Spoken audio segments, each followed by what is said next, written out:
आलसी ससुराल में सबको लाइन पर लाने वाली बहू। चलो ये सब बन गया, अब जल्दी से सबको बुला लेती हूँ, लेकिन अपने कमरे में ही दुबक कर बैठे हुए हैं।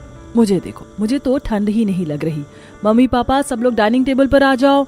घर के सभी लोग डाइनिंग टेबल पर आ जाते हैं। दादी ठिठुरते हुए छड़ी लिए कुर्सी पर बैठ जाती हैं। बाप रे, बहुत ठंडी हो रही है। मुझे तो अपने कमरे से निकलने का मन ही नहीं कर रहा। मन कर रहा है बस हीटर के सामने हाथ सेकती रहूं। अनिका, क्या बनाया है तूने खाने में? गरम गरम खिला दे।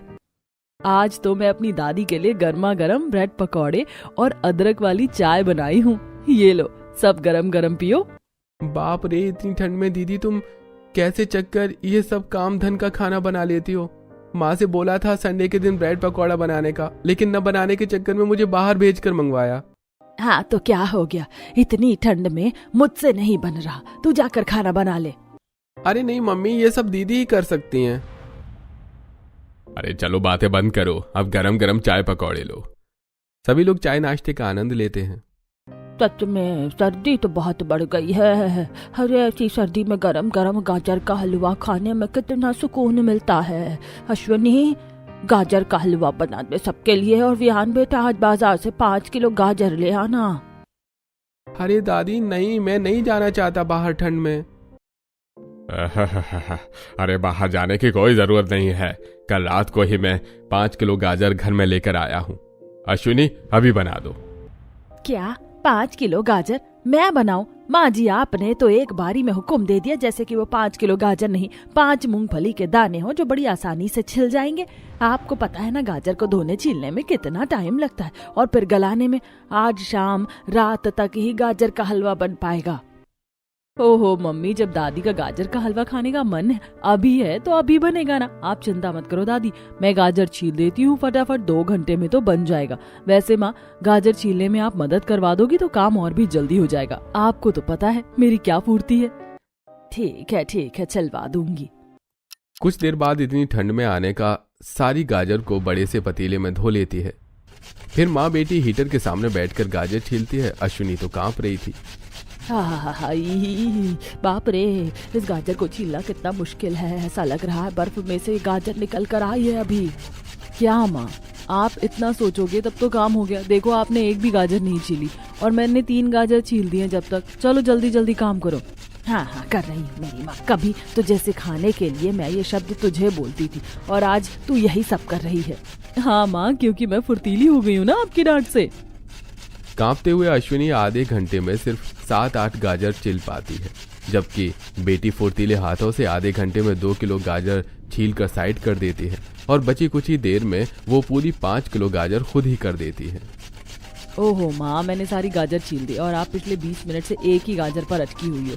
लाओ, ये भी मैं ही कर दूं। अब अनिका लास्ट गाजर को भी छील देती है, जिसको वो हलवा बनाने के लिए बड़ी सी कढ़ाई पर रखती है और खूब देर तक उसे चलाती है। तेज तेज गैस पर पकाते हैं। वो शक्कर में खोया इत्यादि डालकर बेहतरीन तरीके से पकाती है, जिसके बाद घर में गाजर के हलवे की भीनी भीनी खुशबू महकने लगती है, और कुछ ही देर में अनिका फुर्तीले तरीके से सबको गाजर का हलवा परोस देती है। वाह मेरी बच्ची वाह, तूने तो मेरा दिल खुश कर दिया।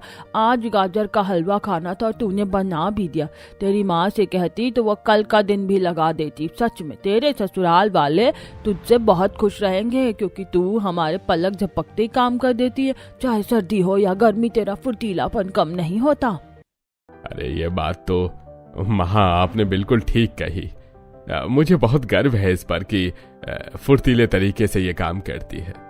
सच में उसकी जगह मैं होती तो माँ जी, मुझसे गाजर का हलवा नहीं बनता, लेकिन मेरी बेटी ने बना दिया। मेरी बेटी सयानी हो गई है, अब इसके लिए एक अच्छा ससुराल देख लेना चाहिए। दीदी गाजर का हलवा खा रहा हूँ मैं, मेरा असाइनमेंट रहता है, प्लीज कंप्लीट करवा दो। मैं बहुत देर से लिख रहा हूँ, हाथ थक गए हैं। 1 घंटा है और अभी 12 पेज भरने हैं, मुझसे नहीं हो पाएगा। अरे तेरा जब तक गाजर का हलवा खत्म होगा मैं उतनी देर में तेरा सारा काम कंप्लीट कर दूंगी। तू बस मुझे बता दे क्या लिखना है। फिर विहान असाइनमेंट और बुके देकर आ जाता है और गाजर का हलवा खाता है। इतनी देर में अनिका उसके असाइनमेंट का फटाफट सारे पेज का काम कर देती है। ये ले बंदर, आज तो मैंने तुझे बचा लिया, लेकिन नेक्स्ट टाइम नहीं बचाऊंगी। टाइम से काम किया कर। थैंक यू दीदी, मैं टाइम से काम करूंगा। ऐसी सर्दियों में अनिका फुर्ती दिखाते हुए अपने घर का कपड़े धोने से लेकर बर्तन धोने तक सबका ख्याल रखना टोटल सारा काम कर देती है। कमलेश की जरूरी कागज नहीं मिलते हैं तब अनिका फटाफट ढूंढकर अपने पिता को दे देती है। ऐसी सड़क पर वो एक अंधी दादी की मदद करती है, अपनी पीठ पर छोटी से बिठाकर उन्हें उनके घर छोड़ देती है। इस बीच कमलेश अपनी बेटी का रिश्ता एक अच्छे घर आने के लड़के निकुंज से जोड़ता है। सगाई होती है, हल्दी मेहंदी की रस्म होती है, नाच गाने के बाद अगले दिन धूमधाम से दोनों की शादी हो जाती है और ससुराल वाले बहू का स्वागत करते हैं। लेकिन दहलीज पर चावल का कलश नहीं था तब सास गायत्री। ओह, चावल का कलश तो मैं भूल गई। पिंकी जा अंदर से चावल लेकर आ। नहीं मम्मी, मैं भाभी के पास से कहीं नहीं जाऊंगी। अभिषेक तू लेकर आ। नहीं, मुझे नहीं जाना, मुझे ठंड लग रही है, तू ही लेकर आज जल्दी कर, भाभी खड़ी हैं। हाँ तो मुझे क्या गर्मी लग रही है, मुझे भी ठंड लग रही है। आज तू कलश लेकर आ। नहीं, तू कलश लेकर आएगी। अरे तुम लोग कलश लाते लाते कलेश ही कर दोगे। इससे पहले अपनी भाभी के लिए चावल का कलश ले आओ, वरना मेरा रुद्र रूप देखोगे। तुम भी ना गायत्री, सारा इंतजाम करके रखना चाहिए था, आलस करती हो। मैं लाती हूँ। अरे आप मुझे क्यों बोल रहे हैं जब बच्चे ही नालायक हैं। मम्मी जी पापा जी कोई बात नहीं, सभी थके हुए हैं और ठंड का मौसम है। फिर पिंकी चावल का कलश लेकर आती है। तब बहू गृह प्रवेश करके अंदर आती है और गायत्री उसकी आरती उतारती है। बहू बहुत ज्यादा थकान हो रही है और ठंड भी है, सब सो जाएंगे वही बेहतर है। सुबह जल्दी भी उठना है। चलो चलो बच्चों अब सो जाओ, बाकी की रस्म कल देखेंगे। हाँ माँ, मुझे भी नींद आ रही है आने का, मैं बहुत थक गया हूँ। हीटर वही होगा, तुम प्लीज हीटर चलाकर रूम गर्म कर देना। जी जी। घर के सभी लोग अपने अपने कमरे में सोने चले जाते हैं। अनिका अपने कमरे में आकर हीटर ऑन कर देती है। अरे ये तो नौबिता टाइप निकले, कमरे में आए, बिस्तर पर लेटे और सो गए। लगता है काफी ज्यादा थके हुए हैं। मेरे ससुराल वाले थोड़े अजीब लगे, कैसे मेरे सामने चावल का कलश लाने के लिए लड़ रहे थे। फिर कोई बात नहीं, भाई बहनों में ऐसा होता रहता है। मेरे और विहान का भी तो यही सीन है। मैं अभी टायर्ड हूँ, लेकिन मेकअप रिमूव करना पड़ेगा फर्स्ट ऑफ ऑल। ये कहकर अनिका अपना ज्वेलरी रिमूव करती है और फिर मेकअप और कपड़े चेंज करके हीटर बंद करके सो जाती है। अगली सुबह फुर्तीलेपन की वजह से अनिका 5 बजे जल्दी उठकर घर की धुलाई सफाई आधे घंटे में ही कर देती है और फिर पूजा करने के बाद 1 घंटे में पूड़ी कचौड़ी गाजर का हलवा चाय पनीर मखनी चावल इत्यादि व्यंजन बनाकर तैयार कर देती है। अरे वाह, सारा खाना तैयार हो गया। काम भी इतना जल्दी करती हूँ कि बोर हो रही हूँ। ये सब लोग तो अभी उठे भी नहीं है और जगाना भी ठीक नहीं। डस्टिंग कर लेती हूँ जब तक। अनिका पूरे हॉल और अपने कमरे की डस्टिंग कर लेती है। घर वालों की कुछ गंदे कपड़े देखकर कपड़े भी धो लेती है। छत पर जाकर झाड़ू भी लगा लेती है, पौधों में पानी डाल लेती है। इसके बाद 8:30 हो जाते हैं। तब बहू, अरे अभी तक कोई नहीं उठा। माँ जी ने तो कहा था जल्दी उठना है। जगाऊं क्या इनको, भी तो ऑफिस जाना है। इनको जगा देती हूँ पहले। अनिका अपने पति को जगाती है। तब नींद में पति, अरे क्या हुआ, क्यों उठा रही हो, सोने दो ना। अजी आपको ऑफिस नहीं जाना क्या? 9 बजने वाले हैं, कितने बजे का ऑफिस है? अरे यार, शादी की वजह से बहुत थक गया हूँ, आज मेरा ऑफिस जाने का मन नहीं है, कल से जाऊंगा और सोने दो। अच्छा ठीक है, लेकिन मैंने डिनर बनाया, आधे घंटे बाद आप उठ जाना। हाँ तुम जाओ। अनिका थोड़ी देर और इंतजार करती है। अब 9:30 बज जाते हैं। वो घर के सभी सदस्यों को जगाती है, नंद को, देवर को भी। पिंकी, सुबह हो गई, उठ जाओ, 10 बजने वाले हैं, खाना ठंडा हो रहा है। भाभी मैं तैयार होकर आ जाऊंगी, आप चिंता मत करो। ठीक है। अनिका हॉल में बैठकर सबका आधा घंटा और इंतजार करती है। घड़ी की सुई भी अब 10 बजाने का बताती है। ये भगवान, ये कैसे मेरे ससुराल वाले? मैं सुबह 5 बजे की जगी हूँ और ये लोग अभी तक नहीं उठे। 10 बजे भी ब्रह्म मुहूर्त जैसा सन्नाटा है।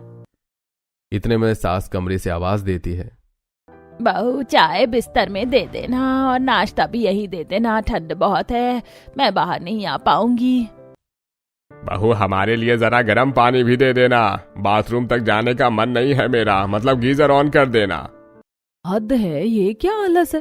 अब सब लोग अपने कमरे में बैठकर चाय नाश्ता करेंगे क्या? मैंने तो सोचा था सब साथ में बैठेंगे, लेकिन माँ जी पापा जी को ठंड लग रही है। खैर कोई बात नहीं, हो सकता है शादी की थकान हो, बाहर ठंड भी तो है। लाई पापा जी। अनिका एक ट्रे में चाय नाश्ता लेकर सास ससुर को दे देती है और ससुर का गीजर भी ऑन कर देती है। पापा जी मैंने गीजर ऑन कर दिया, चाय नाश्ता आप यहाँ कर रहे हो, लेकिन खाना तो आप सब बाहर खाएंगे ना, एक साथ टेबल पर बैठकर, तो बाहर आ जाइएगा, वैसे भी बहुत लेट हो गया है। बहुत ठंड से कहीं उठने बैठने का मन नहीं कर रहा है, लेकिन आ जाएंगे। देवर कमरे से, भाभी भूख लग रही है, मेरे लिए भी कमरे में चाय नाश्ता ले आओ, बहुत ठंडे, उठने का मन नहीं कर रहा। ये सब इतने अजीब क्यों है, बाहर क्यों नहीं आ रहे? अभिषेक आ जाओ, नहा लो, टूथब्रश कर लो, बहुत टाइम हो गया। अब नहीं आए तो गाजर का हलवा नहीं मिलेगा, अब देख लो। अनिका बाहर आती है, नंद भी बाहर नहीं आ रही थी तो गलती से उसके ऊपर थोड़ा पानी गिरा देती है, जिससे नंद उठकर बैठ जाती है। ठंड लगी, ठंड लगी, ठंड लग गई। पानी पानी पानी। भाभी आपने क्या किया, मुझे ऐसे क्यों उठा दिया पानी डालकर? अरे वो मैं तुम्हें पानी देने आई थी, मुझे लगा तुमने आवाज दिया मुझे पानी मांगने के लिए, लेकिन मेरा पैर फिसल गया और गलती से तुम पर गिर गया। अरे भाभी, मैं तो मजे से सो रही थी, अब गीली हो गई हूँ तो नहाना ही पड़ेगा, रुको आती हूँ। अनजाने में ही सही, लेकिन इस आलस में नंद पर पानी गिरना अच्छा हुआ। पूड़ियाँ फिर से बनानी पड़ेंगी, सुबह की बनाई हुई तो ठंडी हो गई होंगी। ठीक है, तुम आ जाओ, मैं बाहर खाना लगा देती हूँ। अनिका पति के पास फिर जाती है।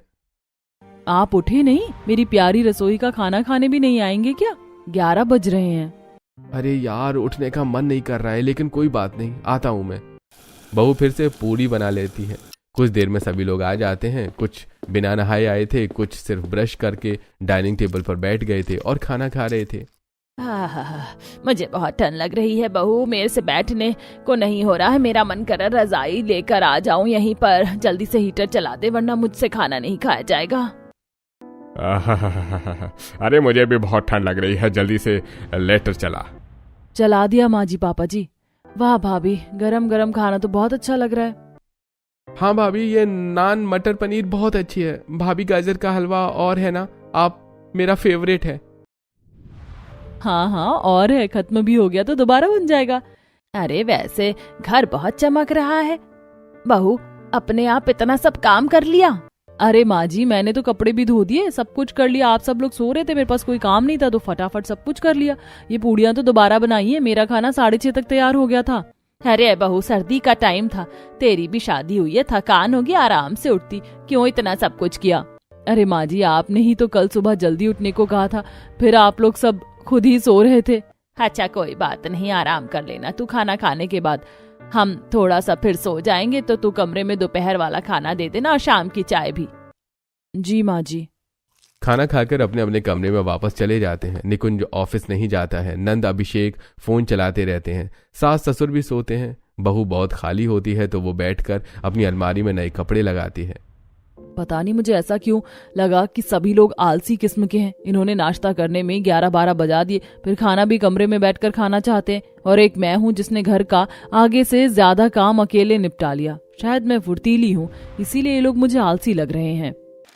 2-3 दिन गुजरते हैं। ससुराल वालों का यही हाल रहता है। वो रोज सुबह अपने कमरे से निकलती ही नहीं है। बहू को कमरे में ही चाय नाश्ता देना पड़ता है और कॉलेज के लिए अभिषेक भी लेट जाता है। पति को उठाते उठाते तो अनिका के 1-2 घंटे बर्बाद हो जाते हैं और वो भी लेट ऑफिस जाता है। जी, आपका ऑफिस 10 बजे का है। 10 तो आपने यहीं बजा दिया। आप इतना लेट क्यों करते हैं? जल्दी उठकर रहना चाहिए ना, ताकि आप टाइम पर पहुंचे। ऐसे तो आपकी सैलरी पर असर पड़ेगा और परफॉर्मेंस पर भी। अरे तो क्या करूं यार, नहीं उठा जाता। इतना तुम देख रही हो ना, कितनी ठंड हो रखी है। इतनी ठंड में काम करने का दिल करता है क्या? फिर भी जा रहा हूँ। निकुंज, आप सुबह सुबह थोड़ी ना एक्सरसाइज किया कीजिए, ताकि आप एक्टिव रहें और जल्दी उठकर जा सके ऑफिस। ऑफिस वाले लोग तो सुबह मॉर्निंग वॉक भी करते हैं। नहीं, मुझे मॉर्निंग वॉक नहीं होगी। पता चला मेरी कुल्फी जम गई। नहीं, वैसे भी इतनी ठंड लग रही है।